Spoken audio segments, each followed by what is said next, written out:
Now this is a lengthy, but still only partial, evidence that I have had to examine before casting my judgment towards the Church and its hindrance towards mankind's attempt to evolve past their differences as a society in order to survive this world's destruction and embark on a journey to a new earth. Standing in the way of this progress is defying the will and work that God has labored for us all to find salvation from destruction. It jeopardizes the very survival of humanity in general. So let us take a look at the examples of their rise to become the God over this world. Call me an antichrist if you want, I'm just trying to find the path to our survival here, and I do not see our salvation safe in their hands. These are the reasons. Constantine's rise to power had significant outcomes and effects on the Roman Empire. Here are some of the key outcomes. 1. Edict of Milan. One of the most important outcomes of Constantine's rise to power was the Edict of Milan in 313 AD. This edict granted religious tolerance to Christians and ended the persecution they had faced under previous emperors. It marked a significant turning point in the history of Christianity. 2. Conversion to Christianity. Constantine's rise to power also led to his own conversion to Christianity. This had a profound impact on the empire, as it set the stage for the eventual adoption of Christianity as the official religion of the Roman Empire. 3. Constantinople. Constantine is known for founding the city of Constantinople, present-day Istanbul, as the new capital of the Roman Empire in 330 AD. This strategic move shifted the center of power from Rome to the eastern part of the empire and played a crucial role in the empire's survival and later Byzantine history. 4. Centralization of power. Constantine's reign saw a centralization of power in the hands of the emperor. He strengthened the imperial bureaucracy and established a more autocratic rule, which changed the nature of governance in their empire. 5. Military reforms. Constantine introduced several military reforms, including the creation of the elite imperial guard known as the comitatus. He also reorganized the army and made it more mobile and effective in defending the empire's borders. 6. Christian influence on culture. Constantine's rise to power initiated a period of increased Christian influence on Roman culture and society. Christian symbols, art, and architecture became more prominent, and Christianity gradually replaced traditional Roman religions. These outcomes and effects of Constantine's rise to power had a lasting impact on the Roman Empire and shaped its history and legacy. While Constantine's rise to power had several positive outcomes, there were also negative effects that emerged during his reign. Here are some of the key negative effects. 1. Persecution of non-Christians. Despite his edict of religious tolerance, Constantine's reign witnessed a shift in the treatment of non-Christian religions.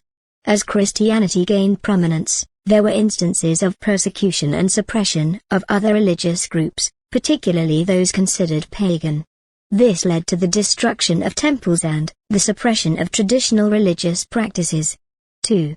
Division within Christianity. Constantine's support for Christianity also led to divisions within the religion itself. Disputes over theological doctrines and interpretations of Christianity intensified, resulting in conflicts, schisms, and the emergence of different sects. This division within Christianity persisted for centuries and had long-lasting effects on the development of the religion. 3. Decline of the Roman Empire. Constantine's decision to establish Constantinople as the new capital of the Roman Empire contributed to the eventual decline and fragmentation of the empire. The shift in focus to the eastern part of the empire weakened the western regions, making them vulnerable to external threats and internal instability. 4.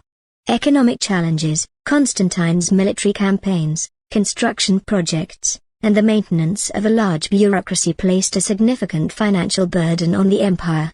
This, coupled with inflation and economic disruptions, resulted in economic challenges and increased taxation, which impacted the general population and contributed to social unrest. 5. Loss of traditional Roman values. Constantine's embrace of Christianity and the subsequent Christianization of the empire led to the decline of traditional Roman values and practices. The influence of Christianity on Roman culture and society resulted in the suppression of certain traditional practices and a shift in the cultural identity of the empire. Charlemagne's rise to power had several significant outcomes and effects. Here are some of the key ones. 1. Carolingian Renaissance. Charlemagne's reign marked a revival of arts, literature, and learning known as the Carolingian Renaissance. Charlemagne himself was a patron of education and encouraged the preservation and translation of ancient texts. This intellectual revival led to the establishment of schools, the promotion of scholarship, and the production of illuminated manuscripts, contributing to a cultural and intellectual flourishing in the Carolingian Empire. 2. Expansion of the Carolingian Empire. Through a series of military campaigns, Charlemagne expanded the territory of the Carolingian Empire to its largest extent, which included parts of modern-day France, Germany, Italy, and other regions. This expansion led to the consolidation of power, and the creation of a vast empire that exerted significant influence in Western Europe. 3. Centralization of authority. Charlemagne implemented administrative and legal reforms that centralized authority within the empire. He established a system of governance that relied on loyal and capable officials, known as missi dominici, who ensured the enforcement of laws and the collection of taxes.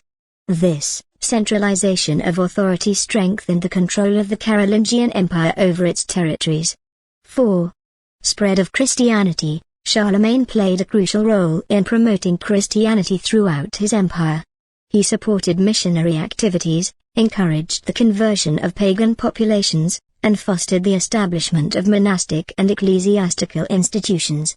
This resulted in their Christianization of many regions and the spread of Christian cultural and religious practices. 5. Legacy of imperial power. Charlemagne's reign and his title as Emperor of the Carolingian Empire left a lasting impact on the concept of imperial power in Europe. His rule established a precedent for later European rulers to claim legitimacy and authority based on their association with the Roman Empire and its imperial title. 6. Fragmentation and feudalism. Despite the initial success of Charlemagne's empire, it faced challenges after his death. The empire eventually fragmented into separate kingdoms, leading to the rise of feudalism and the decentralization of power. This fragmentation set the stage for the political and social structures that would shape medieval Europe.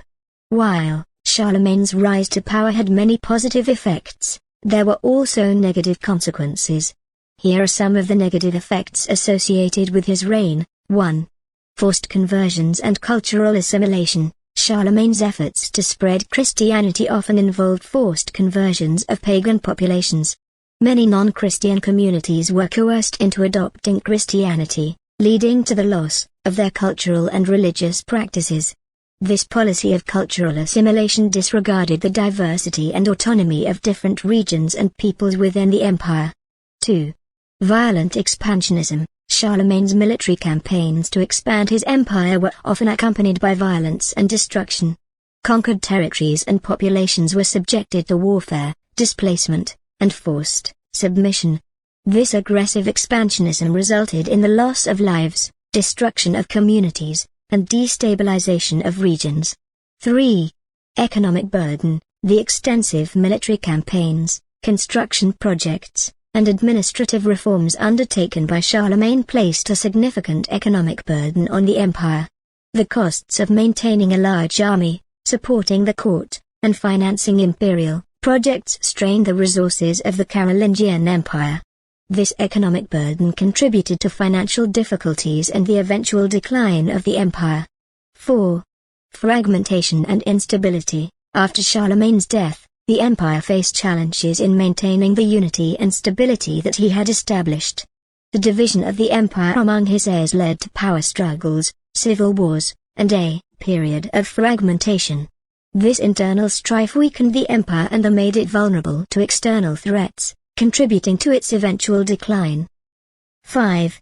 Decline of education and learning. Despite Charlemagne's efforts to promote education and scholarship, the Carolingian Renaissance did not have a lasting impact. After his death, there was a decline in the support for education and intellectual pursuits. The lack of strong central authority and the fragmentation of the empire hindered the continuation of the cultural and educational advancements achieved during Charlemagne's reign. 6. Feudalism and localized power. The fragmentation of the Carolingian Empire and the subsequent rise of feudalism resulted in a decentralized system of governance.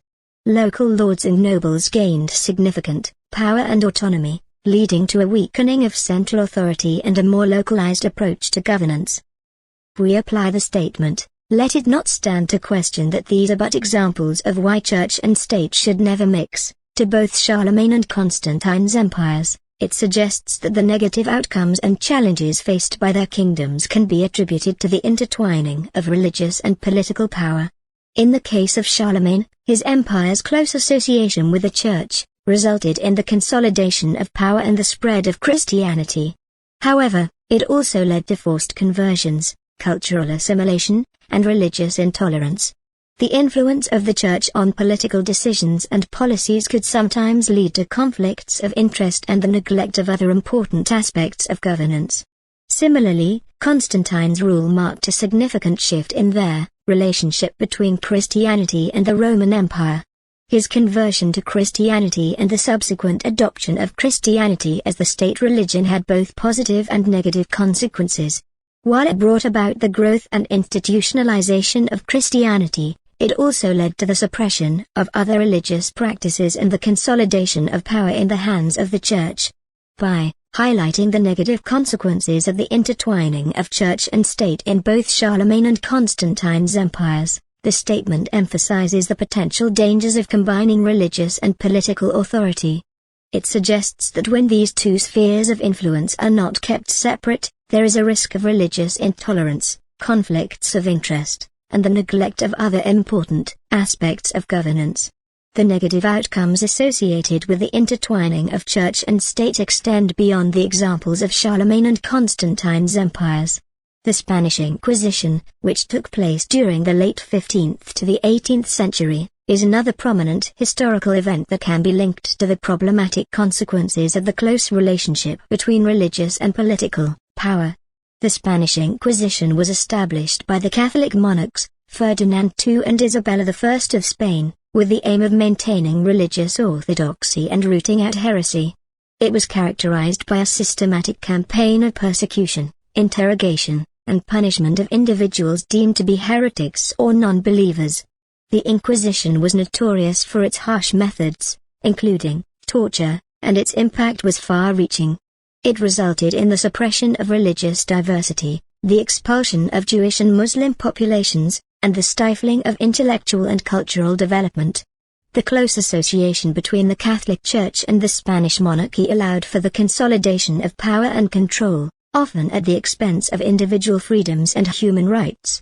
The Spanish Inquisition serves as a stark example of the dangers that can arise when religious and political institutions become intertwined. The excessive power and authority granted to the Church in matters of faith and morality allowed for the abuse of power and the violation of basic human rights. It is important to note that the negative outcomes of the Spanish Inquisition were not solely due to the actions of the Church but also the political motivations and actions of the Spanish monarchy. However, the close collaboration between Church and state provided the framework and authority for such actions to take place. These historical examples, including the Spanish Inquisition, highlight the potential dangers of allowing religious and political power to intertwine too closely. They demonstrate the risks of religious intolerance, suppression of dissent, and the abuse of power that can arise when these spheres of influence are not kept separate. This, from what I see, is a lengthy effort to pull the world away from the ways of the actual God and his ways to communicate with him and know his will.